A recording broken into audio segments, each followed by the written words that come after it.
What's up, boys? Welcome back to today's video, and we are currently driving a 2024 Volkswagen Tiguan SE R-Line. Today we're actually checking out this car because Taylor actually might potentially buy this for her next car. She wants to look at this and she wants to look at an Atlas. Very good options. These are personally my favorite SUVs in the market. Great pricing, a great mileage. They have a little bit of pep in their step. They need a little bit more in the United States. I know Europe has ones that have more power, but without further ado, this is the interior of the 2024 Volkswagen Tiguan. And I do ultimately wish they would put a screen up top, but it does look manageable to have a screen there still. But they have everything updated. Updated shifter, updated dual climate. I'm not a huge fan of the creamy interior. I like more of like the brown or the black. Especially with the black two-tone or the black with the white stitching. But flat bottom R-line steering wheel, no paddle shifters unfortunately, digital display, vents pretty much the same as you would see in any kind of Volkswagen. A little outdated in my opinion, but still look nice. You have your drive modes here, pull button e-brake, press to start, USB-C plug-ins with only a small little pocket right here, not a fan of that. Plenty of space in the back seats. Some are equipped with a third row. This one is not. We were also told by Amir at Volkswagen that the third rows are actually very, very small in these, so don't worry about buying a third row. Just get the second row, and if you're gonna go for a third row, buy the Atlas. That's probably the best bang for your buck if you need that third row. All right, honey, what do you think of the car so far? I love it. You do? I do. This one drives way nicer than when we drove at CarMax. Ah. So we drove one at CarMax a couple weeks ago. We were there looking for cars and we saw one. So she drove a 2019 SEL R-Line, which was okay. And then she drove a 2022 SE. That was not an R-Line. So this is the official almost fully loaded. They have the SEL R-Line. This is just the SE, but same thing. The only thing we noticed so far that's missing in this one compared to an SEL would be in-screen navigation, which is a little weird. But at the same time, most people use Apple CarPlay or Android Auto for that kind of stuff, so navigation in a car is kind of useless at this point. But yeah, it's a lot better. Yeah. Well, it's the R-Line, so it's a little bit more geared towards aggression and a little bit more smoother. Yeah, but at the same time, you know. when we drove the R-Line, the SE drove better than the R-Line. Yeah, which was crazy. Yeah. But that's why we said you want to get into a new R-Line just to see what the difference is. Yeah. So if this drives better than the SE, then you know. Well, I think the SE and this one drive pretty similar. SE honestly still has more get up than this one. Well, you haven't had much of a chance. We're kind of stuck by it. I know. When you get a chance, we'll put it in sport. We'll have fun. I'm going to put the head strap on and drive it for a few minutes just to kind of give a little bit of perspective of POV driving. But it's pretty cool that, you know, she gets to drive some cars. And, oh, there you go. Yeah. Pep. More than what the 2019 R-Line had. Yeah, that car was really slow for some weird reason. Yeah. And that was weird. And the shift, like, so this gearbox area like, was small, like, yeah, so far down. It was really weird. It was like, so right here you see a line. It was like right below this line. I don't know why. You had to like reach down to kind of shift. Didn't like that. This one's a little bit higher, which is nice. A lot better. But do you have it in sport? No. All right. I was gonna say that's taking a little bit of a minute. These cars aren't meant for power. I mean, you can tune them and put power in them. I think you could do like a stage 1 or stage 2 tune to make 275. No, that's what you could do, but they're not geared towards power. They're geared towards daily driving, and they have a little bit of pep if you need it. You gonna shift? Oh. No paddles? You were looking for them. No. You're in. No, there's something assistant systems. Oh. I don't know how to get rid of it. I'm trying to figure out. Okay, hit the view. So, okay, so you hit the view button to do it. All right, and if you want sport, you just pull down. Like I do in my, yeah, there you go. It feels like it's got the same type of pep. What you doing to pull, boys? Oh, yeah. SE drove nicer. There's no way. SE had more get up in regular sport than this does. I'm telling you. You can hear it. This car's more sound. To a 0 to 60? Yeah, see, there's no pickup. Doesn't feel as jolty. Doesn't feel as jolty. It feels a little bit slower. It is. When I get behind the wheel, I'll try some things, but That's crazy. What current? So we have I was trying it because I was doing it from 20 to 40. All right. Oh, hold on a second. That's why. There you go. All right. Hold on a second. You had it in sport. Yeah, but in the SE that we drove, or SEL, whichever one it was, I didn't have it in anything. Okay. It was in plain old normal comfort. All right. See, still too slow. Really? Hey, you've driven 3 models now, so you've seen kind of what they're like, so I'll trust your judgment. I've actually never driven a Tiguan before. Yeah, no. Really? Oh. That took too long to get from 40 to 50. It's too slow. Because she's driven the GTI, so and every car now is slow. The GTI, my car's faster. Your car technically is faster by 16 horsepower. Okay, but my car would not take that long to get from 40 to 50. No, your car definitely doesn't take that long. Your car has actually pretty good power in it for what it is, the GT. Left or right? Take A left. Oh, Jesus. Wow.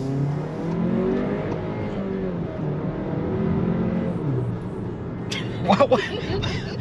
Maybe from 0 to whatever? That was... It's funny because you weren't trying to do that. No. That's crazy. You're really giving it some balls. I wanted to see. Right. If I'm going to drive it, I need to see how it drives. Well, I mean, it's got pep when you're coming from a stop. But not... While you're slowing down. Trying to get out of your own way. Say if I'm driving on the highway, I wouldn't be able to get out of my own way if I'm going on the highway. Hmm. What if how did you get it to go into sport on here? Oh, I just switched the modes on here. Gotcha. So you can do this, you can put it back into snow mode, and then No, you I want can... normal. Alright, that's what you were in before. And drive. Because I drive that mostly. Well, yeah. But if I were on the highway, I don't think I'd be able to get out of my own way. But if you tune it, you will. In normal. Nice.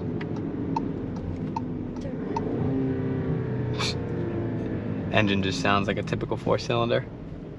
But I mean, it's a mom car. It's not.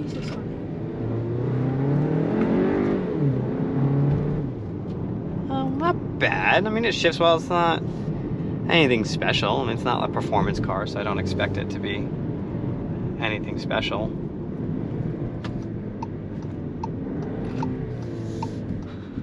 Needs an exhaust.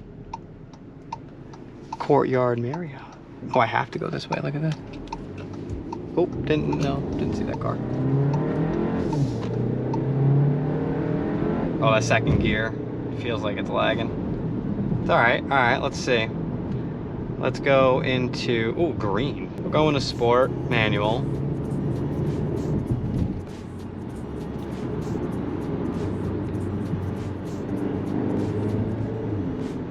That feels nice. We'll go this way.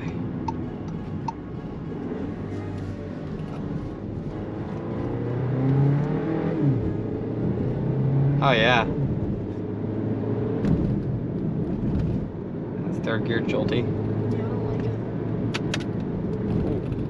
it. Plastics are cracking. Steering wheel feels nice though. Yeah. Feels great. Perforated leather actually looks nice. I don't really like perforated leather. Can barely even say the word, to be honest, but That's what my steering wheel is. but I like it. The Golf R's have it too. Feels good. The nap on the top and the bottom feels good. The flat bottom's nice. I like the shape. It's a little bit different than mine. All right, now we'll just put it in, we'll just keep it in S. See it on 2, I'm dying over here. I mean, it's smooth. I mean, the motor's a little whiny. It drives very smooth. The motor... I don't like how slow it is. Right, it's a little slow. The motor is a little whiny, I will say. All right, so we're out of the slow roads and we're back to a road we can actually hit the gas a little bit. So I really wanna... Oh yeah, what the hell?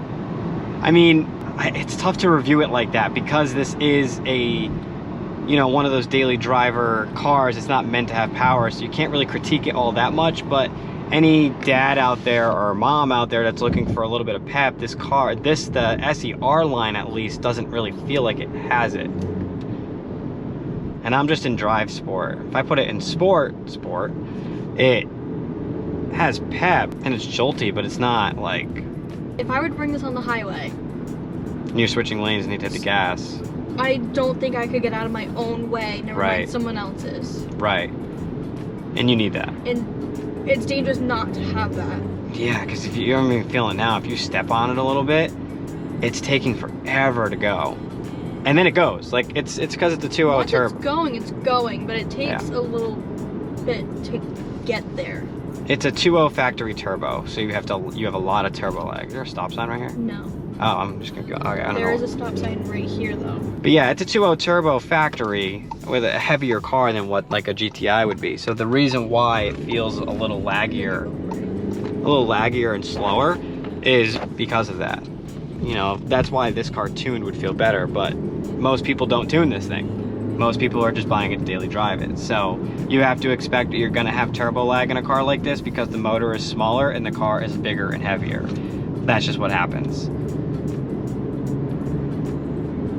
But, I mean, in sport, it has a little bit of pep and it feels nice. I mean, overall, the car drives smooth. Feels good, looks good on the road. We're currently driving the murdered out black. The only thing that's not murdered is the seats. But the car itself drives dependable, smooth. Yeah. Right? Right. Any middle-aged woman or middle-aged dad would probably enjoy the speed, left or right. Right. Highly I know recommend it for anyone. Right. It does drive nice, but if you're looking for something That's full throttle. right, you have to put your foot to the floor. And you're still not getting much. So if you're trying to switch lanes, you're in a rush, you got to get somewhere, it's not really gonna move you as much as you would want. But for a mid-class SUV, that's what you're gonna get. You're not gonna get anything. You're not gonna get BMW X3 numbers or stuff like that. But the car itself, you're not looking for any kind of power, any kind of speed, and you're just looking for a nice car with a nice interior to drive, with some decent space in the back. This is the perfect car for you. And I must say, it feels really good, and I'm actually having a really fun time driving it. And you have pretty good options in this car, all things considered. But yeah, just getting on it doesn't have much. Let's go back to normal. I haven't driven it really much in normal. Let's go back to normal, and we'll keep it in drive. Feels good. Steering wheel just makes you feel like you're in a sportier car. Just the steering wheel. Right, but the drive doesn't feel like that. Right. So for them to call it an R-line... it's not really speaking much R to me. Right. Right. While the regular SE, you said, drove more like an R-line. Yes, so if you're looking... I wouldn't spend the extra for the R-line. I would just get the SE or the SEL. Right. Drives just as nice, same interior for the most part without the R. Right. And I think the steering wheel is the same. It's still flat bottom. Still flat bottom. I just don't think the R badge is there. Right. Now you have to also remember people are looking for options too, and the R lines are going to give you those options. But an SE R line doesn't give you navigation. So realistically, I don't know if an SE does, but an SEL R line should give you everything. But if people are, I've seen the three that we've driven, they all have the same option. The badge is just what's different. right, the front bumper and oops. There's the GTI we did the other day. Nice. You know, when you're in Volkswagen, you got to take a look at the potential next Volkswagen you're gonna buy. This one's a manual though. We're going for a DSG, but I miss driving this thing. I just love this car. They have the funky thing too. I didn't even realize that the first time I drove it. I don't like that, but I can deal. Car itself though is just perfect. And this one's the black one too. But personally, I think I want the blue one. Either the blue or the white. I don't know. But I have a black car now, so like I don't know if I want to buy double black.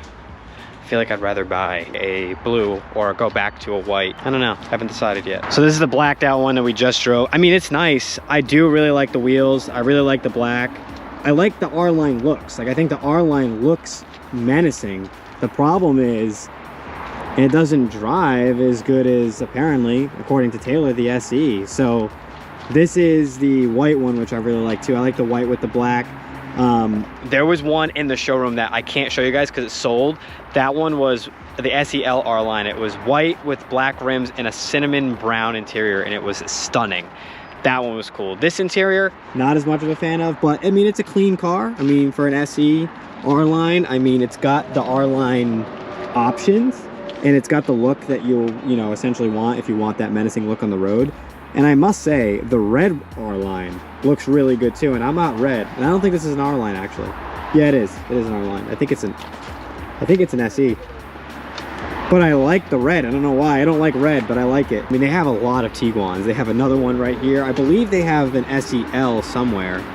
I'm not sure, but there's another SE right here, honey. A white one. But yeah, they have a lot of Tiguans available. But I mean, it's a nice looking SUV. I mean, I think it's really pretty. I just, you know, honestly shocked that the SE itself drives just as nice, if not better, and the interior is just as clean. So very fascinating. But this one is the SEL R-Line. So this is the fully loaded one, completely has the bigger aluminum wheels, brushed aluminum wheels with the black accents. It has the two-tone. That's the black with the white stitching or white lines. I like that a lot, actually. It's pretty. But this is the fully loaded one. And then they have a silver one, which this one's sharp looking.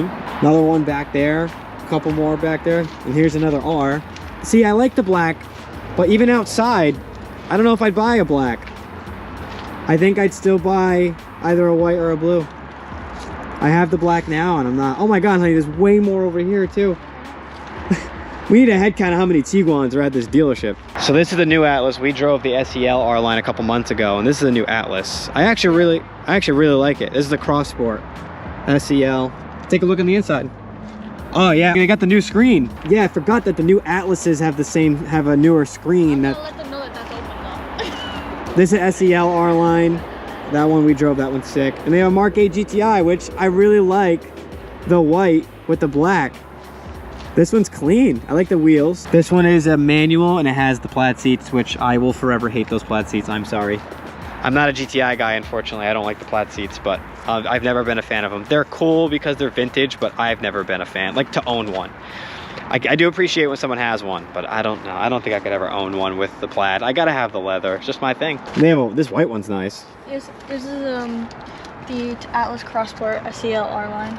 Yeah. I want to drive that one. All right, boys, we're back home now, and she ended up driving that white Atlas that you saw in the last clip, and she loved it, but it was wicked bulky. Like, the hood and everything was just huge. The Atlas is a huge car, so, like, totally understand. Like, it's big. Like, when I drove the Atlas, it was big, and then the Cross Sport you'd think would be a little bit smaller, and it's really not. It's still freaking huge.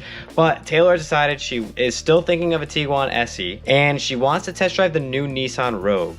We recently went to a car show this past weekend, and we sat in the new 2024 Nissan Rogue Platinum, and the thing was super sport on the inside, had big paddle shifters, beautiful interior, beautiful exterior. The only thing that concerns me is the CVT Xtronic that's on there, but she wants to test drive one of those, so we'll do a quick video on that when we get a chance to test drive one of those. That's going to be the end of today's video. Thank you so much for watching as usual. If you haven't already, make sure to hit that subscribe button, like, comment, and make sure to hit the bell so you get notifications whenever I post videos. And boys, thank you all for your support. I will see you in the next one. Peace out.